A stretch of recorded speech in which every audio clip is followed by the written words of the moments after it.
The summer you turn 19, you work the overnight shift at a depot on the edge of the city, stacking pallets of dried goods until your shoulders ache and the fluorescent lights give everything a yellow bruise. The pay is enough to keep you in your mother's house, barely. You don't complain, you don't draw attention. You are invisible, which is exactly what you need to be in a neighborhood where visibility is often the last mistake a young man makes. It is 2:14 a.m. on a Thursday when the man you know only as Tio walks through the loading dock doors and tells you to come with him. You've seen him before, at quinceañeras, at corner stores, always watching, always patient. You've heard what he is. You've heard what he represents. The name they use for his outfit moves through the barrio in a whisper, not because people are afraid of the word, but because they are afraid of what comes after it. Los cuchillos, the knives. The enforcement arm of the Montoya organization, known from Culiacan to the Texas border as men who are sent when sending a message, is not enough. You don't say no, you don't say anything. You just pull off your work gloves, drop them on the pallet, and follow him out into the dark. The first 6 months, you are nothing. A runner, a ghost with a phone and a route. You carry sealed packages from one address to another. You don't ask what's inside, and no one offers to tell you. You are paid $600 a week in cash, folded and rubber banded, left in the visor of whatever car they assign you. You are told where to go, when to go, and given a simple rule: if you're stopped, the package doesn't exist, and neither does anyone whose name you've heard in the last 30 days. You learn the geography of fear faster than you expect. You learn which neighborhoods belong to which affiliates, which streets are watched, which doors never open before noon. You make your deliveries without incident for 11 weeks, and on the 12th week a car follows you for 4 blocks before peeling off and you don't flinch. You keep driving at exactly the speed limit. Tio hears about it. He doesn't say anything directly. He just puts you on a slightly different route, one with fewer checkpoints, more traffic. A reward in the language of men who don't celebrate out loud. You are still nobody, but you are a reliable nobody, which is rarer than it sounds. At the 8-month mark, they move you up. Not to anything with a title yet. There are no ceremonies here, no handshakes in the movie sense of things. One evening, a man named Cano tells you to ride with him, and you do, and you sit in the back seat of a Suburban while Cano and another man named Flaco go inside a warehouse and spend 40 minutes doing something you can't see. When they come out, Cano hands you a phone with a single contact saved under Mama and tells you to answer it if it rings and say nothing except a single word, limpio, and hang up. 2 nights later it rings. You say the word. You hang up. You don't ask what limpio means in this context. You've stopped needing to ask questions. Answers come to those who perform, and performance here is measured in exactly 2 things: silence and reliability. By month 11, you are riding with Cano regularly. You begin to see the shape of the structure. Los Cuchillos is not a gang in the traditional sense. It has ranks that function more like a military hierarchy, with Tio somewhere in the middle management of a chain that extends upward into men whose names even Tio speaks with a kind of careful deference. Below Tio are the soldados, the soldiers, men with specific assignments and defined zones. Below them are the runners and scouts. You are still technically a runner, but you've started bleeding into something else. You are given a firearm for the first time on a Tuesday in February. It is a compact 9mm, worn but clean. Cano watches you check the chamber without being told to, and you see something shift slightly in his expression. Not approval, exactly. Recognition. You have crossed something. You're not sure when you crossed it, but you're on the other side now. Becoming a soldado isn't announced. It happens in stages, like water changing temperature. By the time you realize you're in, you've already been in for weeks. Your pay becomes $2,800 a month, consistent, deposited through a layered system involving a restaurant that technically employs you as a logistics consultant. You have an apartment now, small, clean, in a building owned by a man whose name you will never know. Your job is enforcement in its earliest, least dramatic form. You accompany collections. You stand in rooms. You project. You do not speak unless spoken to, and your presence is the message. The people across the table from you during these moments look at the wall beside your head, not at your eyes, and that tells you everything about what you've become in their perception. The first time real violence is required, you are 21. You don't want to go into the specifics of the room. What matters is the decision point, and it arrives in less than 4 seconds. A man reaches for something under a table, and Kano is out of arm's reach, and you are not. You act. The situation is resolved. Kano drives. Nobody speaks. At the corner of an empty industrial block, Kano stops the car, looks at the windshield for a moment, and then says quietly, "You stayed calm." Coming from Kano, it is the equivalent of a ceremony.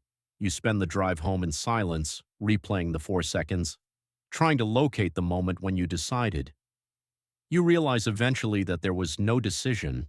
The training, the months of watching and riding and absorbing, had already made the decision for you. That is either the most efficient thing about this world or the most disturbing. You're not sure it matters which. The work changes you in increments. You begin to notice it in small ways. You stop being surprised by things that would have frightened you 2 years ago. Your nervous system recalibrates. When a situation becomes tense, you go quiet and slow rather than loud and fast. And this quality, this particular stillness, is something that people in this world recognize and respect. It reads as dangerous. You cultivate it deliberately, then stop having to cultivate it because it becomes natural. By 23, you have a small unit, 3 men who report to you within your zone. You give them instructions, oversee their routes, manage their problems before those problems reach Kano or Tio. You are, for the first time, a middle layer. The weight of that is not what you expected. It is heavier coming down from above than it is holding up from below. When one of your men makes a mistake, he is late, he is loose-lipped at the wrong moment, he loses $4,000 worth of product in a transaction that should have been simple, you are the one who answers for it. And the answer is extracted from you in the form of a conversation with Tio that feels like a slow surgical removal of something you didn't know was inside you. You absorb it, you don't complain. You adjust your man's responsibilities and tighten the protocols on your end, and it doesn't happen again. This is what middle management looks like here. You are a shock absorber. The system needs men who can take pressure from both directions without shattering. The promotion that changes everything comes at 25, after an operation in which 3 rival sicarios attempt to intercept a convoy transporting something you are not told the nature of. You are the one who identified the surveillance 48 hours in advance, reported it up the chain, and helped redirect the route. The convoy arrives. Nothing is lost. The 3 men who planned the interception are handled by someone else, but the credit for the intelligence is yours. You are brought to a house in a gated community 40 minutes outside the city. It is a Sunday. There are 4 men in the living room, and only one of them you recognize, Tio. The man at the head of the table introduces himself as Señor Marco, and he is not introduced further, and you understand that no further introduction is required. He tells you that Los Cuchillos needs men who can think before they act and act decisively when thinking is finished. He says there are not many such men. He tells you that your new role will be as a jefe de plaza, a zone commander, responsible for a territory that runs across 3 districts, overseeing 8 soldados and 2 scouts, and that your compensation will be $9,500 per month, structured through 3 different business arrangements. He pauses and looks at you. You hold his look without blinking. He nods, once, the way men nod when they have confirmed what they already suspected. You drive home alone. You sit in the parking lot of your building for 22 minutes. You think about the depot, the pallets, the fluorescent lights. You think about the 19-year-old who didn't say no. You think about the chain of decisions between that moment and this one. Whether they were really decisions or whether they were something else, a current that you stepped into and that has been moving you ever since. You get out of the car. You go upstairs. You go to sleep. The zone teaches you the true weight of authority. Your 8 soldados are not abstract. They are men with habits, families in some cases, fears they don't articulate, and problems they bring to you sideways in coded language, hoping you'll interpret correctly and solve what they can't name. You learn to read them. You learn who works best under pressure and who needs room, who is reliable in the street, and who is better in planning, who is loyal in a deep and structural way, and who is loyal only as far as their current comfort extends. You make 3 hard decisions in the first 6 months as jefe. One involves removing a soldado from active duty, a quiet reassignment that prevents a situation from becoming irreversible. One involves mediating a conflict with the plaza adjacent to yours whose commander, a man named Refugio, has been testing your border with increasingly small provocations. You meet with Refugio once, in a neutral location, over coffee, and you speak with him for 45 minutes. Nothing is raised, nothing threatened, but your intent is communicated in the spaces between what you say. Refugio's provocations stop. The third decision involves your own conscience in a way you won't let yourself examine too closely for too long, because the depth of that examination has no useful floor. You are efficient, you are precise, you do not escalate without cause, and when you do escalate, you escalate completely. This reputation travels upward through TO to the levels above TO. You become known within the specific geography of this world as someone who does not waste resources, including violence, which is a resource here the same as anything else. At 28, you are offered a seat in the planning layer. It is not called that by any official name. Officially, you remain a jefe de plaza, but you are now invited to certain meetings where decisions are made about larger movements, supply lines, corruption arrangements, rivalries with other organizations. You are expected to offer a tactical perspective, to flag risks, to think several steps ahead. You are good at it. This bothers you in the quiet hours. The planning layer is where you see the system fully for the first time. Below this layer, men believe they are making choices. They believe they are navigating, surviving, building. From here, you can see that the structure was already built, that the choices were narrowed long before anyone walked into a depot at 2:14 a.m. and was told to come along. The architecture of the organization shapes behavior so precisely that most men inside it never recognize the walls. You have recognized them. You are not sure this is an advantage. A man in the planning meetings, older with a stillness that suggests decades of exactly this, watches you sometimes across the table. He doesn't speak much. One evening as the meeting disperses, he walks beside you to the door and says quietly, without looking at you, "The ones who see clearly either go very high or they leave. There is no comfortable middle for clear eyes." You don't respond. He doesn't expect you to. He walks to his car. You walk to yours. You sit with that for the entire drive home. There has been a woman for 2 years now, careful and intelligent, and the only person on earth who sees you without the performance. She doesn't ask about your work. Not because she doesn't know, she knows enough, but because she has made a quiet agreement with herself about the boundaries of what she needs to hold. You love her in the only way you still can, which is from behind a distance that never fully closes. She knows this too. Neither of you say it.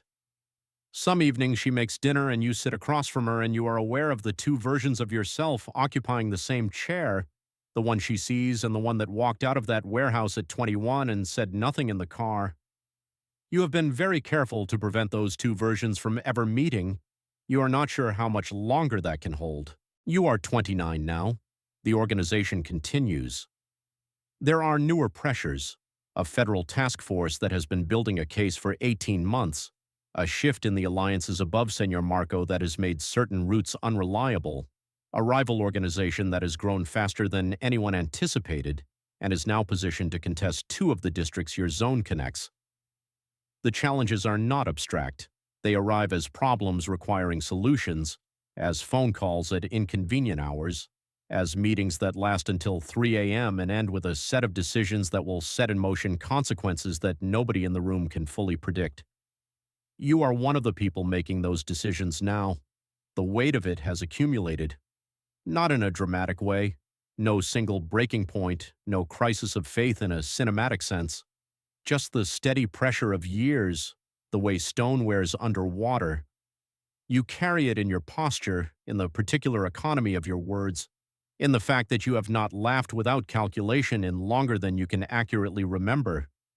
But you are still here, you are still precise, You are still the man who identified a surveillance operation 48 hours out, who neutralized a border conflict with 45 minutes of coffee, who turns problems into manageable outcomes with a consistency that has moved you, step by step, from a depot floor to a table where real decisions are made.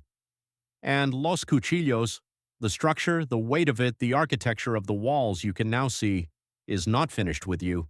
It has never been finished with anyone.